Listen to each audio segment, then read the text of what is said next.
قرآن چیخ چیخ کے کہہ رہا ہے کہ جو نماز نہیں پڑھتا وہ پاکستان کے شناختی کارڈ میں مسلمان ہے، اللہ کے ہاں وہ مسلمان نہیں ہے۔ صحیح مسلم میں یہ حدیث لکھی رہ گئی 246 کہ بندے کے کفر اور ایمان، شرک اور اسلام کے درمیان فرق ہی نماز ہے۔ یہ حدیث مسلم میں ہی لکھی رہ گئی کہ ابن مسعود رضی اللہ تعالیٰ عنہ کہتے ہیں کہ جماعت کے ساتھ نماز پڑھنا یہ سنت خدا ہے، یہ تمہارے نبی کی وہ سنت ہے جو اللہ نے انہیں عطا کی، اگر اسے چھوڑ دو گے تو برباد ہو جاؤ گے۔ رسول اللہ کے زمانے میں اگر کوئی بیمار بھی ہوتا اور 2 بندوں کے سہارے مسجد میں آ کے نماز پڑھ سکتا تو اس کی کوشش ہوتی کہ میں مسجد میں جماعت سے نماز پڑھوں، کہیں مجھے منافق نہ شمار کر لیا جائے۔ جماعت چھوڑنے پر رسول اللہ کے زمانے میں سمجھا جاتا تھا صلی اللہ علیہ وآلہ وسلم کہ بندہ منافق ہے۔ صحابہ کرام کو، اہل بیت کو کب معلوم تھا کہ ایسی امت بھی آنے والی ہے جو آپ سے بڑا عشق رسول ہونے کا دعویٰ کرے گی اور نماز ایک نہیں پڑھے گی؟ تو وہ کہتے یار یہ تو بڑا آسان اسلام ہے۔ تو یہ حدیثیں تو مسلم شریف میں لکھی رہ گئی، پریکٹیکلی کس نے عمل کیا اس کے اوپر؟ یہ حدیث ترمذی میں لکھی رہ گئی کہ ہمارا اور منافقین کا عہد نماز کی بنیاد پہ ہے، جس نے نماز چھوڑی اس نے کفر کیا۔ یہ صحابہ کرام علیہ رضوان کا فتویٰ ترمذی میں ہی رہ گیا۔ عبداللہ بن شقیق تابعی کہتے ہیں کہ صحابہ کرام علیہ رضوان تارک الصلاۃ کے سوا کسی کی تکفیر نہیں کرتے تھے، صرف بے نمازی کو وہ کافر سمجھتے تھے، باقیوں کو وہ تمام غلطیوں کے باوجود مسلمان تصور کرتے تھے۔ اندازہ کریں، یہ ترمذی میں لکھا رہ گیا جناب۔ ہاں، ہم جب چیخ چیخ کے یہ باتیں بیان کرتے ہیں لوگ کہتے ہیں یار یہ کس قسم کی باتیں کر رہے ہیں، یہ کہاں پہ لکھی ہوئی ہیں؟ سرکار کتابوں میں لکھی ہوئی ہیں۔ یہی تو ہم آپ سے کہہ رہے ہیں کہ مرنے سے پہلے اے مسلمان کر لے اس پہ غور، کتابوں کا خدا اور ہے، بابوں کا خدا اور۔ یہ حدیث ابو داؤد میں ہی لکھی رہ گئی کہ بچہ جب 7 سال کا ہو جائے تو اسے نماز کا حکم دو، اور نہ پڑھے 10 سال کی عمر میں اسے سزا بھی دو، اور 10 سال کے بچوں کے بستر بھی الگ کر دو۔ یہ ابو داؤد میں لکھی رہ گئی حدیث، عمل کس نے کیا؟ یہ حدیث ابن ماجہ میں لکھی رہ گئی کہ نبی علیہ السلام نے فرمایا اے معاذ اللہ کے ساتھ شرک نہ کرنا، خواہ تمہارے ٹکڑے ٹکڑے کر دیے جائیں، تمہیں قتل کر دیا جائے، سولی دے دیا جائے، یا آگ میں زندہ جلا دیا جائے، شرک نہ کرنا۔ یہ پہلی نصیحت۔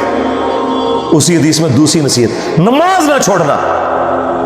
تمہارا اللہ کے ساتھ عہد نماز کی بنیاد پہ ہے، اگر تم نے نماز چھوڑ دی تو اللہ کا ذمہ اٹھ گیا تم سے۔ اور تیسری چیز فرمایا شراب نہ پینا، یہ تمام برائیوں کی جڑ ہے۔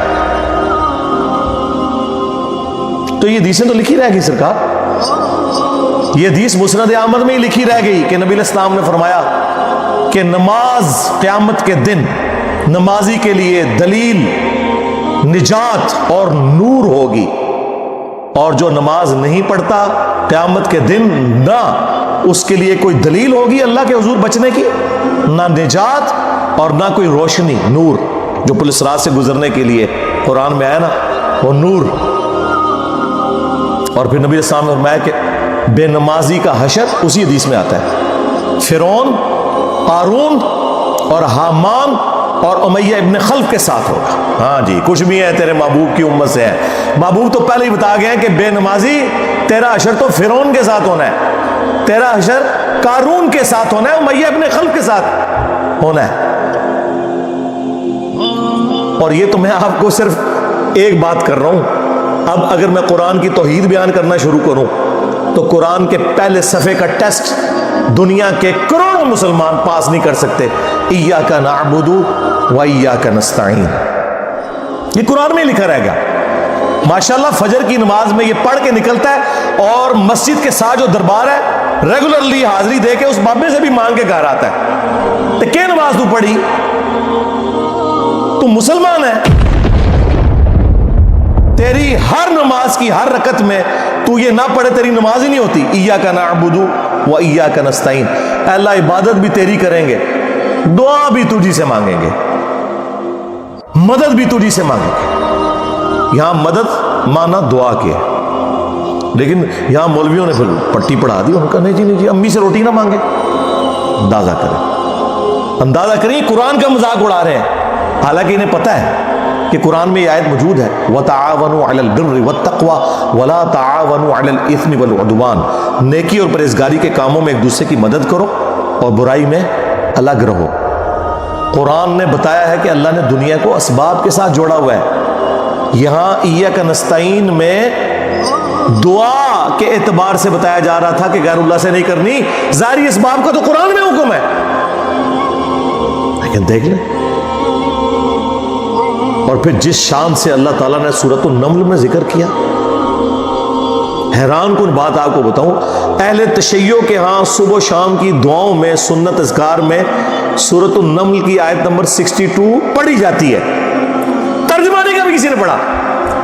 اور ہمارے جن اسٹوڈنٹس نے پڑھا جو شیعہ مکتب سے تعلق رکھتے تھے، کیونکہ میں نے اس آیت کو اتنی دفعہ کوٹ کیا، انہوں نے کہا ہم تو یہ صبح شام پڑھتے ہیں، ترجمہ پڑھا تو انہوں نے کہا یار یہ آیت پڑھ کے بھی سب سے زیادہ شرک ہم کر رہے تھے، کیونکہ اس آیت کے اندر کیا لکھا ہے، امن یجیب المضطر اذا دعا، بھلا بتاؤ کون ہے جو تکلیف میں گھرے ہوئے شخص کی فریاد کو سنتا ہے، وَيَكْشِفُ السُّوءَ، اور اس سے اس کی برائی کو، تکلیف کو دور کر دیتا ہے، وَيَجْعَلُكُمْ خُلَفَاءَ الْأَرْضِ، اور تمہیں اگلوں کا خلیفہ کرتا ہے زمین پر، تمہارے ماں باپ کے مرنے کے بعد تم، تمہارے مرنے کے بعد تمہاری اولاد کو۔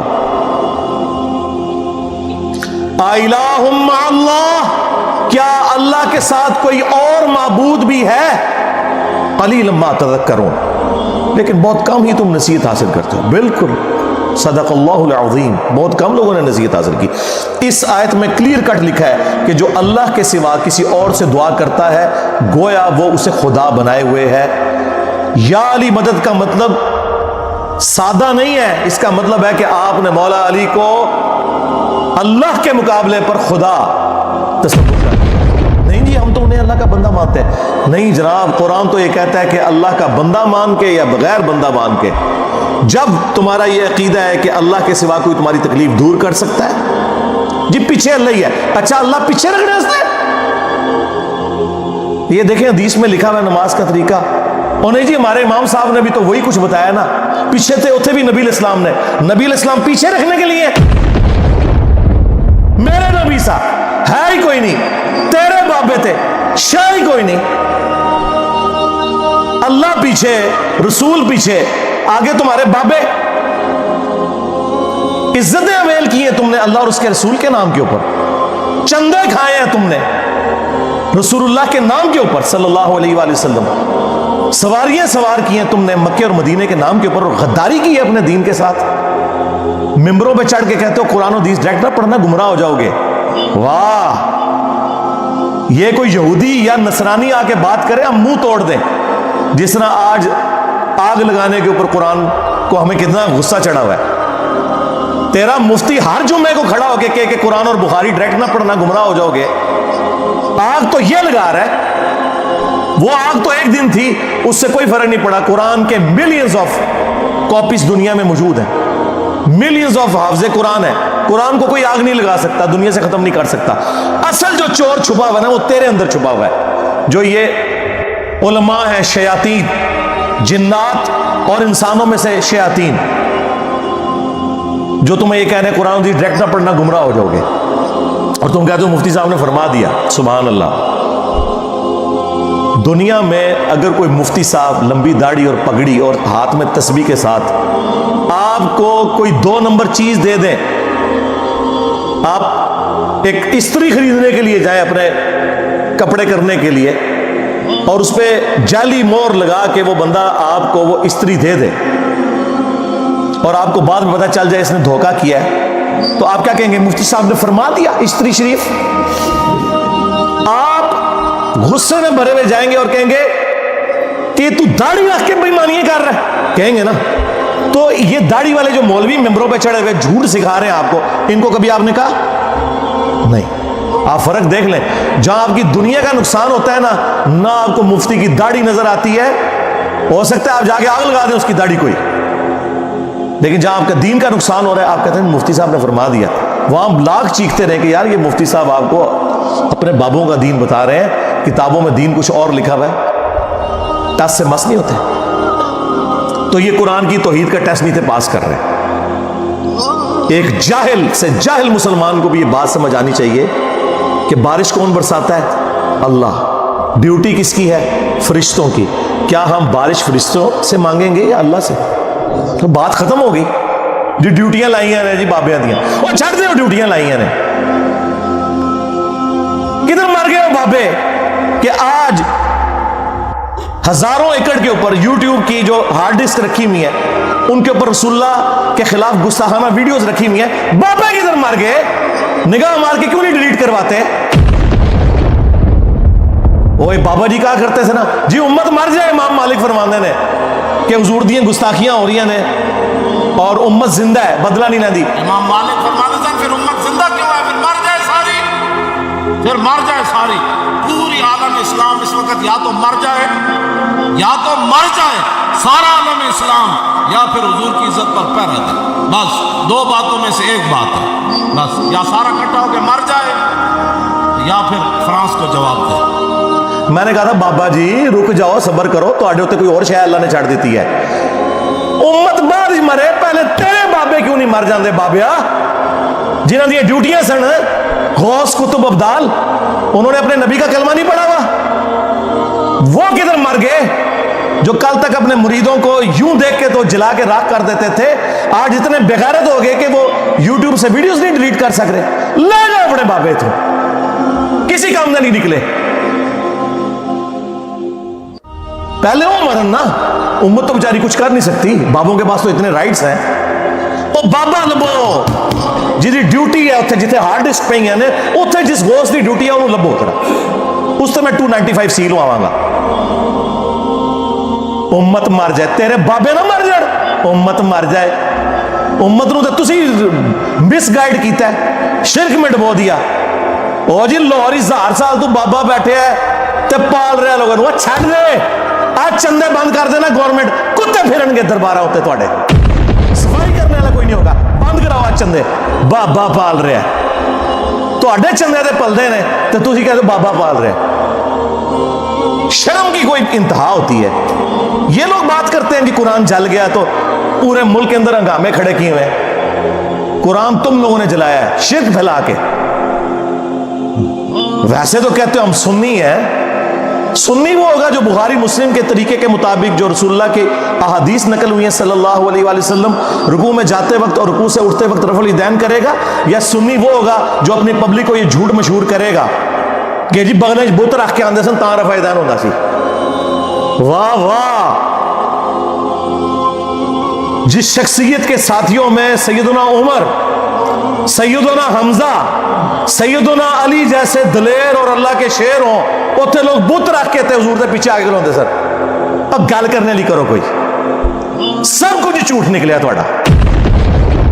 قرآن کو آگ لگ گئی، تسی لائیے قرآن کو آگ، آپ لوگ دشمن ہیں اسلام کے۔ اس سے بڑی کیا دشمنی ہوگی جو لوگوں کو کہتا ہے قرآن و سنت جوڑو، اس کو کہتے ہیں جی یہ لوگوں کو گمراہ کر رہا ہے، ہمارے بزرگوں سے ہٹا رہا ہے۔ جی بالکل اعلانیہ میں کہتا ہوں کہ میں آپ کے بزرگوں سے آپ کی پبلک کو ہٹا رہا ہوں، اس لیے نہیں کہ اپنے ساتھ جوڑوں، کیونکہ نہ تو میری کوئی چندہ بک، نہ میرا کوئی مدرسہ، ہاں نہ میری کوئی مسجد، چندے آپ کو دیں، نمازیں آپ کے پیچھے پڑھیں۔ ہم توڑ رہے اس لیے نہیں ہے، آپ کے بزرگ ویسے اس لیے توڑتے تھے کہ کسی سے توڑ کے اپنے ساتھ جوڑے۔ اصل میں نا انہوں نے یہی جرم کیا، یہ سمجھتے ہیں دوسرے بھی یہی کچھ کرتے ہیں۔ بندہ خود چور ہے نا، دوسرے کو ہی سمجھتا ہے یہ آپ صحیح کہہ رہے ہیں، یہ ایسے ہی ہوتا رہا۔ لیکن آج جو ہوگا جی، اللہ تعالیٰ سے دعا ہے جو حق بات میں نے کہی اللہ تعالیٰ ہمارے دلوں میں راسخ فرمائے۔ اگر جذبات میں میرے منہ سے کوئی غلط بات نکل گئی، اللہ تعالیٰ ہمارے دلوں سے ہی محو کر دے، ہمیں کتاب و سنت کی تعلیمات پر عمل کر کے دوسرے بھائیوں تک پہنچانے کی توفیق عطا فرمائے۔ سبحانک اللہم و بحمدک، اشہد ان لا الہ الا انت، استغفرک و اتوب الیک، وما علینا الا البلاغ المبین۔ جزاکم اللہ خیرا۔